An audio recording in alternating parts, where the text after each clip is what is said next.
सदाशिवं भजाम्यहं श्री शिवाय नमस्तुभ्यं। भक्तजनों, बंधुजनों, आप सभी का आपके इस चैनल ब्राह्मण देव कन्या पर बहुत बहुत स्वागत है। यदि आपने अब तक इस चैनल को सब्सक्राइब नहीं किया है तो कृपया चैनल को सब्सक्राइब कर लें और बेल आइकन को प्रेस जरूर कर लें ताकि आगे से मैं जो भी वीडियो अपलोड करूं आप उस कथा का रसपान सबसे पहले कर सकें। आज हम भाद्रपद माह के अमावस्या पिठोरी अमावस्या व्रत की कथा सुनेंगे। पौराणिक शास्त्रों में भाद्रपद अमावस्या के दिन कुशा इकट्ठी करने की मान्यता है। इसे पिठौरा अमावस्या, कुशोत्पाटनी, कुशग्रहणी अमावस्या आदि नामों से भी जाना जाता है। इस दिन सुहागिनें व्रत रखकर भगवान भोलेनाथ, महाकाल शिव शंकर और देवी दुर्गा का पूजन करती है। यह दिन पितरों की तृप्ति, पिंडदान, तर्पण और वंश वृद्धि के लिए अधिक महत्वपूर्ण माना जाता है। अमावस्या की शाम पीपल के पेड़ के नीचे सरसों के तेल का दिया लगाने और पितरों का स्मरण और शिव जी का और शनि देव की आराधना करने से जीवन में चारों तरफ लाभ ही लाभ मिलता है। जीवन में हो रही सभी असुविधाओं से मुक्ति मिलती है, सभी दुखों से छुटकारा मिलता है।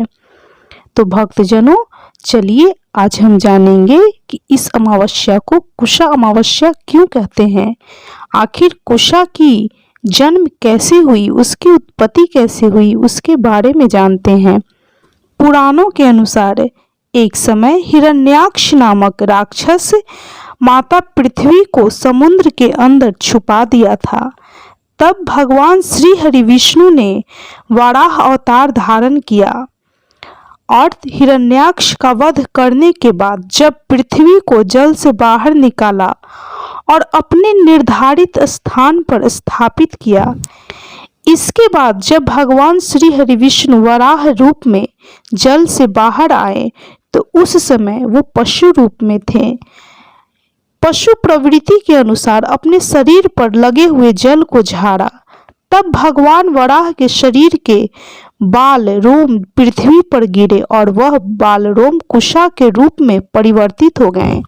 चूंकि कुशा की उत्पत्ति स्वयं भगवान श्री हरि विष्णु के अंगों से हुई, अतः कुश को अत्यंत पवित्र माना गया है। यही कारण है कि किसी भी पूजन पाठ, हवन, यज्ञ आदि कर्मों में कुश का प्रयोग किया जाता है। प्रत्येक वर्ष कुशी अमावस्या को जमीन से खोदकर सावधानी पूर्वक कुश को निकाला जाता है ताकि जड़ें टूटे नहीं। भाद्रपद अमावस्या को कुशोत्पाटनी अमावस्या के नाम से प्रचलित है। अब हम पिठोरी अमावस्या व्रत की कथा सुनेंगे, तो चलिए कथा शुरू करते हैं। बोलिए जय माता दी, जय माता दी, जय माता दी। इस अमावस्या की व्रत कथा के अनुसार बहुत समय पहले की बात है।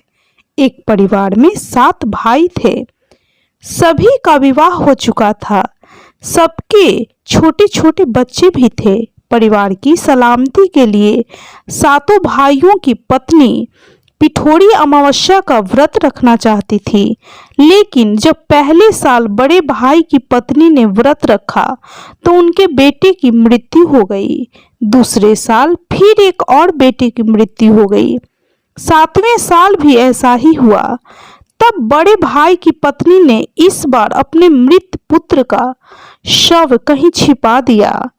गांव की कुल देवी माँ पोलेरम्मा उस समय गांव के लोगों की रक्षा के लिए पहरा दे रही थी। उन्होंने जब इस दुखी माँ को देखा तो वजह जाननी चाहिए। तब बड़े भाई की पत्नी ने सारा किस्सा देवी पोलेरम्मा को सुनाया तो देवी माँ को उस पर दया आ गई। देवी पोलेरम्मा ने उस दुखी माँ से कहा कि वह उन सभी स्थानों पर हल्दी छिड़क दे जहां जहां उनके बेटों का अंतिम संस्कार हुआ है। तब बड़े भाई की पत्नी ने ऐसा ही किया। जब वह घर लौटी तो 7 पुत्र को जीवित देख उसकी खुशी का ठिकाना न रहा। तभी से उस गांव की हर माता अपने संतान की लंबी उम्र की कामना से पिठोरी अमावस्या का व्रत रखने लगी। पिठोरी अमावस्या के दिन यह कथा सुनी और पढ़ी जाती है। इस कथा को सुनने से घर में सुख शांति और समृद्धि आती है। उत्तर भारत में यह पर्व पिठोरी अमावस्या के नाम से माता दुर्गा की आराधना करके मनाया जाता है। वहीं दक्षिण भारत में यह त्योहार पोलाला अमावस्या के रूप में माँ पोलेरम्मा, जिन्हें माँ दुर्गा का ही एक स्वरूप माना गया है, की पूजा अर्चना के साथ इस पर्व को मनाने की परंपरा है।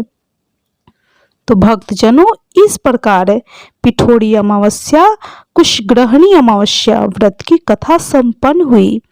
आपको यह कथा कैसी लगी कमेंट जरूर करें। इस कथा को सुनने वाले सुनाने वाले, जिसके द्वारा भी इस कथा का महत्व कोई और भी सुने, उसके घर में सुख शांति और समृद्धि का वास हो। माँ दुर्गा उस व्यक्ति के जीवन के सभी दुखों को, सभी कष्टों को दूर करें, उसके घर में सुख शांति और समृद्धि लाएं। माँ लक्ष्मी उसके घर में हमेशा निवास करें। तो भक्तजनों, इस प्रकार पिठोरी अमावस्या, कुशग्रहणी अमावस्या, कुशा अमावस्या व्रत की कथा संपन्न हुई।